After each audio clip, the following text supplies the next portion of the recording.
आज आपला जो विषय आहे तो आहे शेवटपर्यंत विश्वासू राहा. हा आपला आजचा विषय आहे आणि हा विषय समजून घेण्यासाठी आपण एक की वर्ड जे आहे ते आपण वाचणार आहोत. एक मुख्य वचन जे आहे ते आपण वाचणार आहोत आणि त्या वचनाच्या आधारे आपण आजचा हा जो विषय आहे शिकून घेणार आहोत. आणि कोणीतरी प्रगटीकरण याचा दुसरा अध्याय आणि वचन 10 वाचण्यासाठी मला मदत करा. आणि त्या ठिकाणी प्रगटीकरणाचे लेखक योहान जो आहे आत्म्याच्या प्रेरणेने दुसऱ्या अध्यायाच्या 10व्या वचनामध्ये शेवटपर्यंत विश्वासू राहा संबंधी काय सांगत आहे पहा. तुला जे काही सोसावे लागणार आहे त्याचे भय धरू नको. पहा, तुमची परीक्षा व्हावी म्हणून सैतान तुमच्यापैकी कित्येकांना तुरुंगात टाकणार आहे आणि तुमचे 10 दिवस हाल अपेष्टात जातील. मरेपर्यंत तू विश्वासू राहा, म्हणजे मी तुला जीवनाचा मुकुट देईन. Very good. आता ह्या ठिकाणी हा विषय शिकत असताना शेवटपर्यंत विश्वासू राहा हा विषय शिकत असताना आपण हा विषय समजण्यासाठी प्रगटीकरणाचं पुस्तक दुसरा अध्याय आणि 10व्या वचनाचं जे ब भाग आहे तो पाहत आहोत. आणि ब भाग असं म्हणतो की मरेपर्यंत विश्वासू राहा, म्हणजे जीवनाचा मुकुट जो आहे तुला देण्यात येईल. आता शेवटपर्यंत विश्वासू राहिल्यानंतरच जे पारितोषिक आहे ते मिळतं, हे आपल्याला ख्रिस्ती जीवनामध्ये वाटचाल करत असताना समजून घेणं फार गरजेचं आहे. आणि अनेकांनी ख्रिस्ती जीवनामध्ये वाटचाल करायला सुरुवात केली आणि वाटचाल करत असताना त्या वाटचाल करणाऱ्या व्यक्तीला फार परीक्षेचा सामना जो आहे तो करावा लागला, छळाचा सामना जो आहे तो करावा लागला, दुःखाचा सामना जो आहे तो करावा लागला. आणि ज्या वेळेला तो ह्या सर्व गोष्टींचा सामना करत होता त्यावेळेला त्याचा जो विश्वास आहे देवाप्रतीचा तो कमकुवत झाला आणि देवाबरोबर चालणं जे आहे त्याने सोडून दिलं. आणि आज अनेकांनी देवाबरोबर चालणं सोडण्याचं मागचं कारण जर काय आहे तर ते विश्वासू जे आहे ते राहिले नाही. ज्यावेळेस ते संकटांचा सामना करत होते, ज्यावेळेस ते समस्यांचा सामना करत होते, ज्यावेळेस ते त्यांच्या जीवनामध्ये त्यांना नको असणाऱ्या गोष्टी त्यांच्या जीवनामध्ये घडतात, त्यावेळेला ते विश्वासू जे आहे ते राहिले नाही. आणि म्हणून आपण पाहतो की त्यांनी ख्रिस्ती जीवनामध्ये वाटचाल करणं जे आहे ते मध्ये सोडून ते माघारी फिरले आहे. पण वचन काय सांगतं हे आपल्याला समजणं फार गरजेचं आहे. जर आपल्याला पारितोषिक पाहिजे आहे तर मग आपल्याला त्या ठिकाणी विश्वासात टिकून राहणं फार गरजेचं आहे. आणि विश्वासात टिकून राहता यावं यासाठी आपल्याला परीक्षेचा सामना जो आहे ते करणं गरजेचं आहे, समस्यांचा सामना जो आहे ते करणं गरजेचं आहे, त्रासाचा, छळाचा, दुःखाचा सामना जो आहे तो करणं गरजेचं आहे.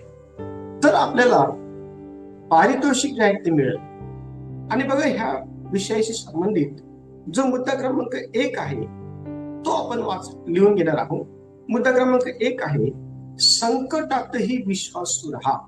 ज्या वेळेला तुमच्या जीवनामध्ये एखादं संकट येतं त्यावेळेला त्या संकटामध्येही तुम्ही विश्वासू जे आहे ते राहिलं पाहिजे. आणि पहा, देवाचं वचन हे आपल्याला संकटामध्ये विश्वासू राहण्यासंदर्भात काय सांगतं ते आपण पाहणार आहोत. आणि कोणीतरी याकोबाचं पत्र 1 अध्याय आणि वचन 12 वाचण्यासाठी मला मदत करा.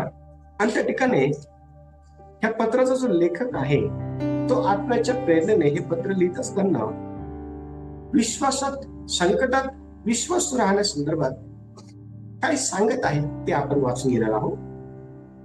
जो माणूस परीक्षेत टिकतो तो धन्य, कारण आपणावर प्रीती करणाऱ्या प्रभूने देव केलेल्या जीवनाचा मुकुट परीक्षेत उतरल्यावर त्याला मिळेल. Very good. बघा, अतिशय स्पष्टपणे याकोब ह्या ठिकाणी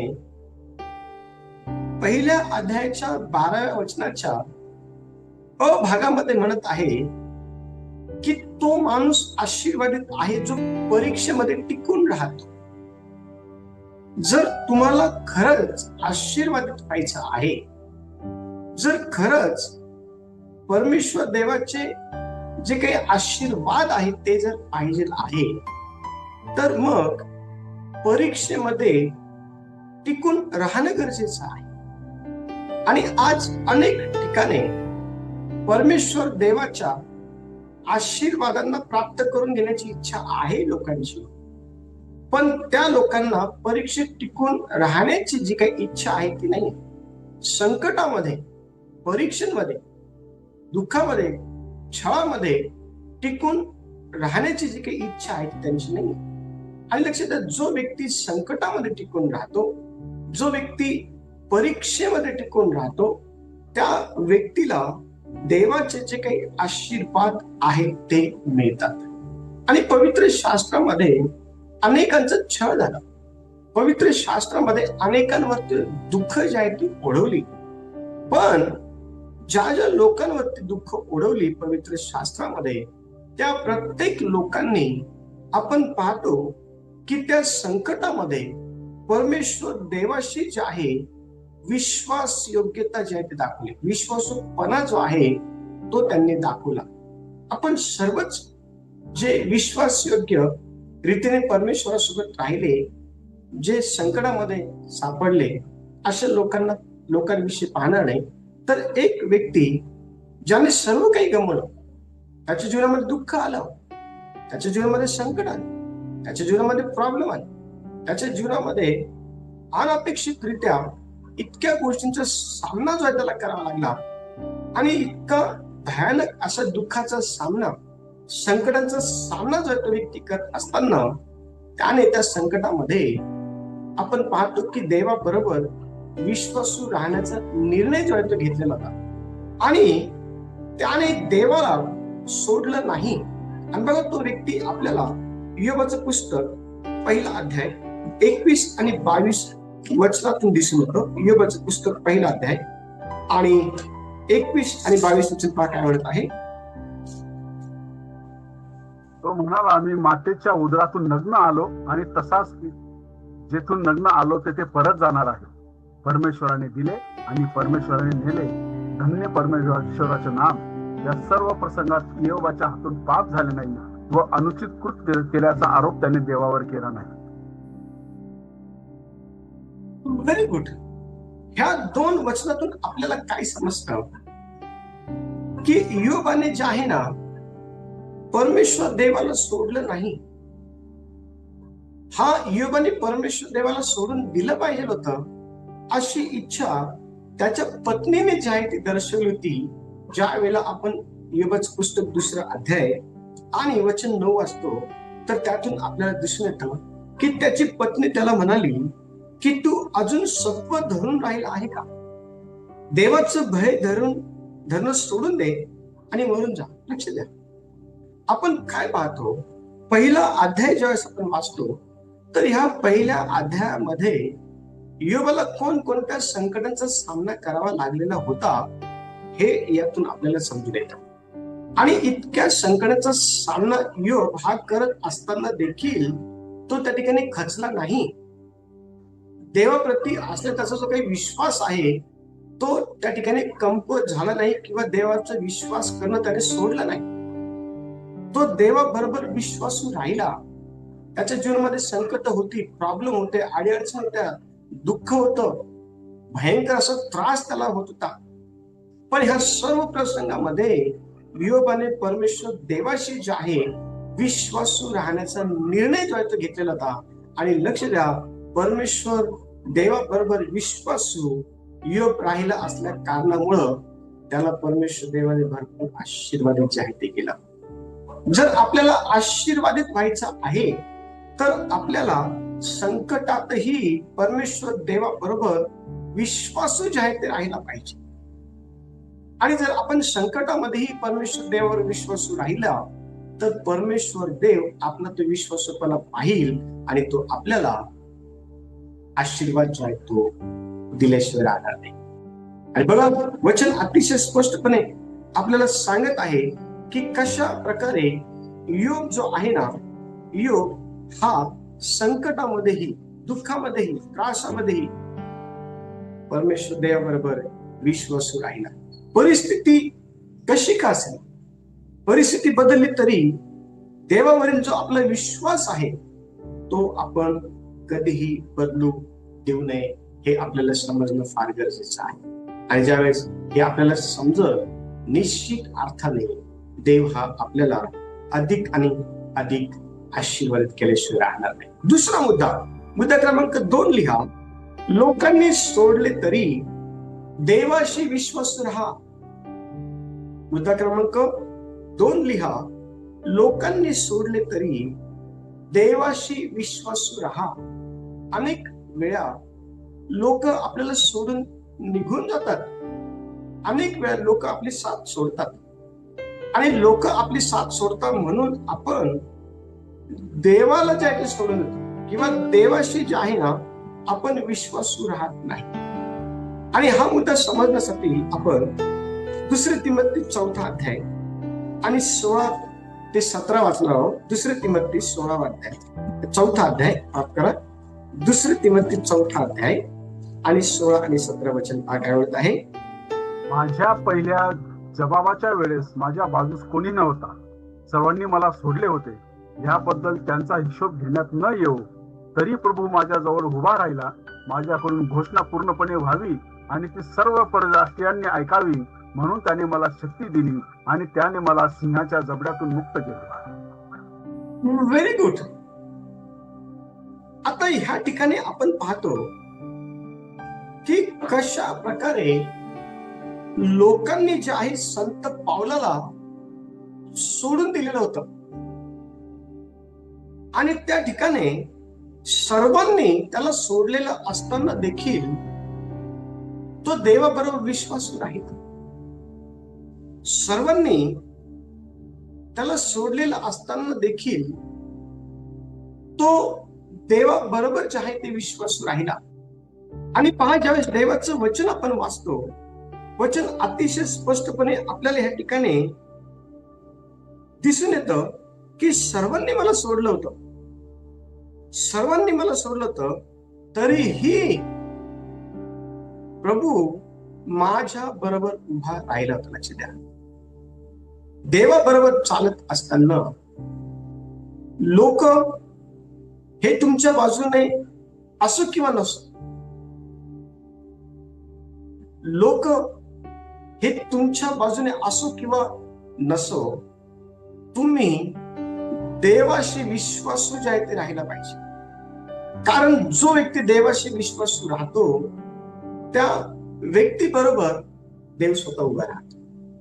आणि पवित्र शास्त्रामध्ये आपण पाहतो की संत पौल जो आहे त्याला लोकांनी सोडलं, त्याला तुरुंगामध्ये जे आहे ते टाकण्यात आलं, अनेक छळ जो आहे त्याचा झाला. पण इतक्या भयानक अशा छळामध्ये देखील, त्रासामध्ये देखील आपण पाहतो की देवाने त्याचा सेवक संत पौल याला जे आहे ते सोडलेलं नव्हतं, लोकांनी सोडलं होतं. ज्या वेळेला आपण त्याची ही पत्र वाचतो तर त्या पत्रातून तो हे सांगतो की कशा प्रकारे लोकांनी माझ्या बरोबर वागणूक केली, कशा बरोबर लोक मला जे आहे ते सोडून निघून गेले, पण देवाने मला सोडलं नाही, देवाने मला टाकलं नाही. आपण ह्या जगामध्ये राहत असताना आपल्याला हे समजणं फार गरजेचं आहे की देव आपल्या बरोबर आहे. लोक आपल्या बरोबर असो किंवा लोक आपल्या बरोबर नसो, आपण नेहमी देवाबरोबर असणं फार गरजेचं आहे. आणि देवाबरोबर आपल्याला राहता यावं यासाठी आपण काय केलं पाहिजे, तर ह्या दिवसांमध्ये लोक हे कसे बदलतात, लोक हे कसे साथ सोडून जातात याकडे बघत राहू नका. तर देव हा नेहमी आपल्या बरोबर राहतो याकडे बघत राहा. म्हणजे देवाशी विश्वासू जे आहे ते आपल्याला राहता येईल. तिसरा मुद्दा क्रमांक 3 लिहा. लहान सेवेतही विश्वासू राहा. जर देवाने तुम्हाला एक लहानशी सेवा दिलेली आहे तर त्या लहानशा सेवेमध्ये परमेश्वर देव तुमच्याकडनं विश्वासूपणाची अपेक्षा जी आहे ती करतो. आणि ज्या वेळेला आपण थोडक्या गोष्टींविषयी विश्वास असतो त्यावेळेला आपल्याकडं मोठ्या गोष्टी ज्या आहेत त्या सुपूर्त करण्यात येतात. आणि आपल्याला देव हा का लहान सेवेतही विश्वासू राहण्यासाठी सांगत आहे, त्या मागचं कारण काय आहे हे आपल्याला पवित्र शास्त्र ज्यावेळेला आपण वाचतो त्यावेळेला समजून येते. कारण देवाची इच्छा आहे की तुमची पुष्कळांवरती नेमणूक करायला. बघा वचन काय सांगत आहे. ज्यावेळेला आपण लूक याचा 16वा अध्याय आणि वचन 10 वाचतो त्या ठिकाणी देवाची इच्छा काय आहे की आपण लहान सेवेतही विश्वासू राहायला पाहिजे. या संदर्भात पहा, लूक वर्तमान 16वा अध्याय आणि वचन 10 काय म्हणत आहे. तो अगदी थोडक्या विषयी विश्वासू तो पुष्कळ विषयी विश्वासू आहे, आणि जो अगदी थोडक्या विषयी अन्यायी तो पुष्कळाविषयी अन्यायी आहे. Very good. जो लहानात लहान गोष्टींमध्ये देवाचं वचन अतिशय स्पष्टपणे आपल्याला सांगत आहे की जो अतिशय लहानातील लहान गोष्टीमध्ये विश्वासू असतो त्या व्यक्तीला खऱ्या अर्थाने परमेश्वर आशीर्वादित करतो.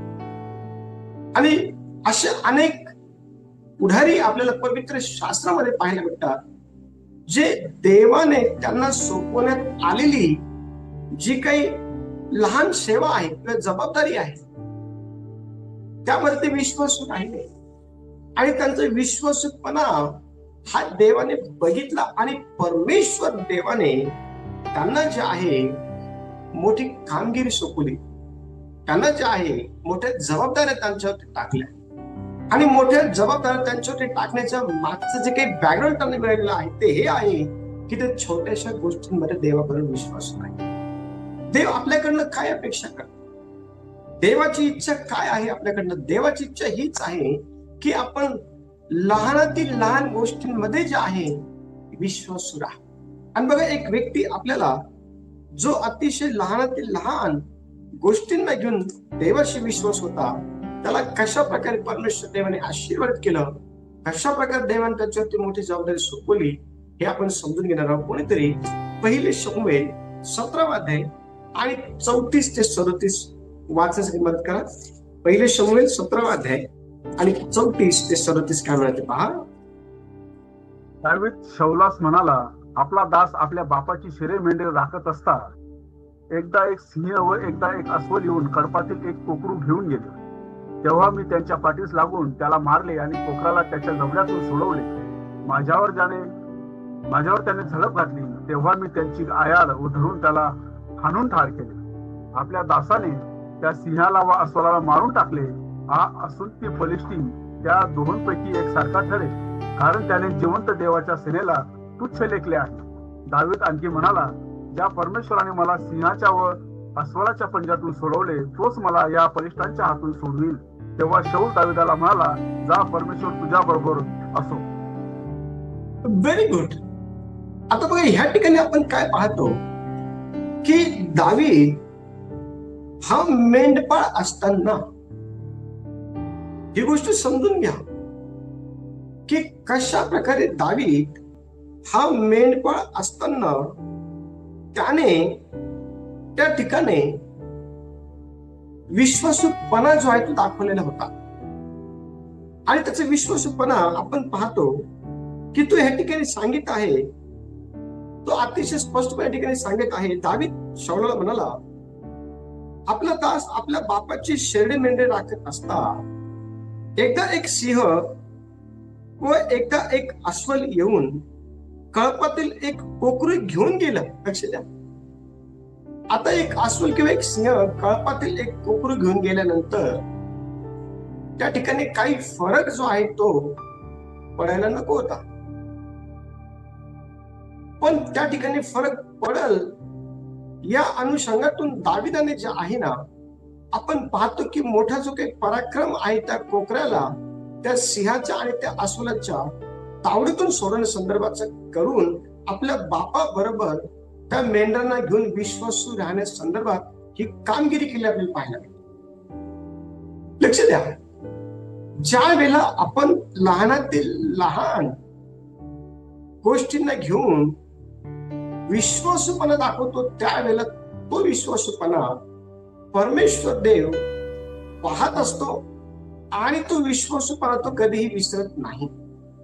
आणि म्हणून तो आपली जी काही नेमणूक आहे तो जास्त गोष्टींवरती करतो. आणि या ठिकाणी आपल्याला पाहायला मिळते की परमेश्वर देवाने कशा प्रकारे दाविदाला त्याच्या लहान सेवेतही त्याने विश्वास राहिला असल्या कारणामुळं इस्रायलाचा जो काही राजा आहे त्याला केलेलं होतं.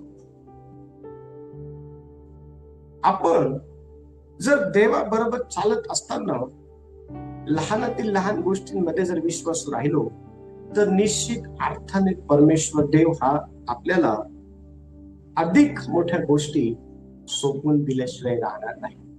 आणि म्हणून आपण काय केलं पाहिजे? पहिली गोष्ट, आपण शेवटपर्यंत विश्वासू राहा. या संदर्भात काय केलं पाहिजे? तर आपण संकटात विश्वास राहायला पाहिजे. लोकांनी सोडलं तरी आपण देवाशी विश्वास राहायला पाहिजे. आणि शेवटी लहान सेवेतही आपण विश्वासू राहायला पाहिजे. ही देवाची आपल्याकडनं अपेक्षा आहे.